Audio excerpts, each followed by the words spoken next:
Welcome back to the channel. Welcome back to another video, podcast recap, where the commentary is elusive by design. I'm your boy Nathan Dante, and this is another one. Before I dive into things, make sure you subscribe to the channel, because on this channel, we're going to dive into some music conversations, recaps, reminders on some of the songs that came out 25 years ago, 20, 30 years ago, showing my age. But yes, diving into some of the music that is timeless, and we can look back on them and still feel the same way we felt when they were released. Aside from that, you'll get some of my mixes, DJ sets, all of those things that I've been doing and hoping to roll out, including recording of my own music. So stay tuned for that.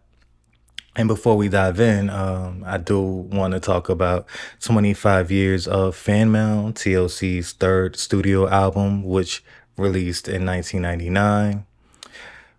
Jeez, that time is flying by. And when you think about some of these timeless albums, turning 20, turning 25, turning 30, it's just like, wow. And some of these albums they still hold up compared to a lot of the most recent releases, but that's another topic, another story.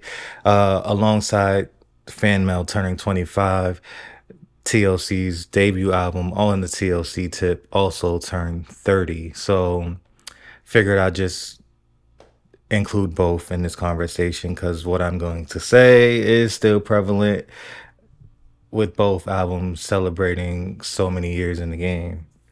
But onto Fanmail. Fanmail was one of the albums that kind of inspired some of my photography. And as I'm putting this together, I'm thinking about the futuristic concepts that led issues 3 and 4 and continued on, which was our theme. Hoping to get back to that, by the way, side note.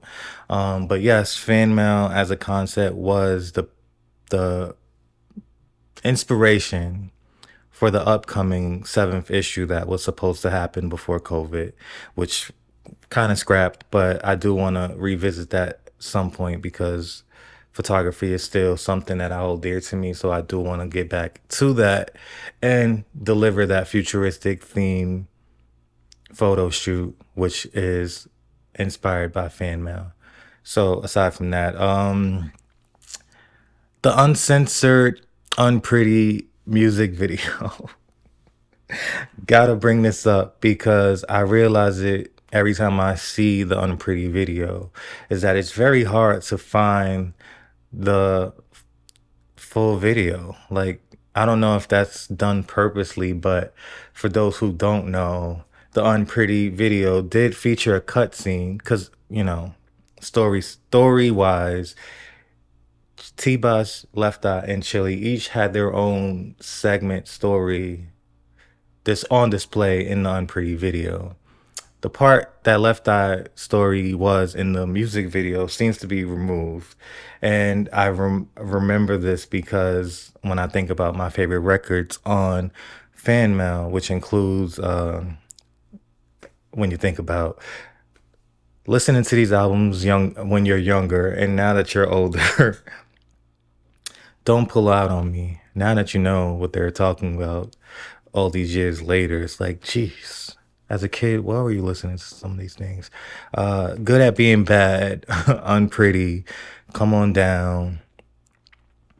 Some of my favorites off the project, My Life. The Unpretty video featured a segment where you can hear I'm Good at Being Bad on display, and that was Left Eye's scene. That scene is cut out from the music video. So I'm just reminded of that every time someone brings up Fanmail, is that as far ahead of time as Fanmail was, there was some controversy around some of the records that, again, probably released today. We won't have issues with seeing some of the images and some of the topics that was of discussion with this project. So when you think about that scene being cut out, I think it was a gang violence scene, or was that T-Boss scene? Hopefully, yeah, it's somewhere out there where you can go visit the unpretty, uncensored version that doesn't cut out the scene where Left Eye pulls up in the car and I'm Good at Being Bad is playing on the radio or in her tape deck. If you know, you know. But interestingly enough, Fanmail only spawned the singles No Scrubs, Unpretty, and Dear Lie. And it's been speculated that the Dear Lie video Left Eye was not present and they had to edit her into the scene. So we do know from, some of the stories that Left Eye was adamant about doing a solo project, challenging T-Boz and Chili to do solo projects and see who would sell the most. Funny enough, Destiny's Child went on to do that. But yes, during that time, it was very prevalent that Left Eye was trying to distance herself and prepare her solo music because of the back and forth disagreements with the production on the album. We saw that again in the Crazy Sexy Cool album, not being a fan of the Creep record.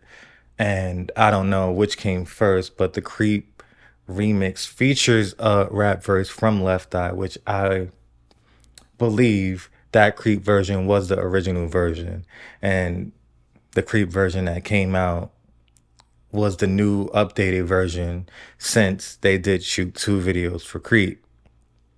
If you didn't know, there was a version of the Creep video that looked similar to the videos from on the TLC tip, and they thought that it looked too similar to what they already done. And then record labels, when they got the budget, got the budget together to reshoot the video, which got the video with the silk pajamas. And I believe that that silk pajama video and the reshooting of the video, they remastered and remixed Creep to match that video. And the Left Eye verse was removed, which is why we have that empty space during the third verse, before the third verse. So I do believe Left Eye's verse was on the original Creep song. Who knows? They can confirm it. But there's a Left Eye verse for Creep. If you didn't know, the Creep remix, it should be streaming now, features that verse. But on the TLC tip, since the original Creep video looks similar to the videos from on the TLC tip. It's 30 years since on the TLC tip. And my thought, I had this thought for the past 4 or 5 years. When SWV was honored with the Lady of Soul at Soul Train Awards, and then a couple years later we had Escape, it made me think and consider, why hasn't TLC been honored in the same way, being one of the highest selling girl groups? BT, thoughts on that? I do feel like what T-Boz alluded to at the end of, not the end of their career, but once Left Eye had passed away, the industry sort of left them to the wayside, and we didn't hear or see much of TLC after that point. And it seemed like they just seemed to drop the ball on TLC, and we haven't seen much of them being celebrated or anything outside of them doing the tours and doing their own thing on their own. We don't see any televised things with TLC. We don't see them at the award shows, and we have yet to see them honored on Soul Train Awards or on BT. Now, the second thought to that thought is, do we consider TLC a soul R&B group? And maybe that's the reason why we don't see them winning Lady of Soul. But also, when you have them defying genres, it still seems to be a thing that's prevalent, that you can celebrate them in hip hop, you can celebrate them at the BET Awards, you can celebrate them at Soul Train, because all of those things mesh together to create what TLC was and is.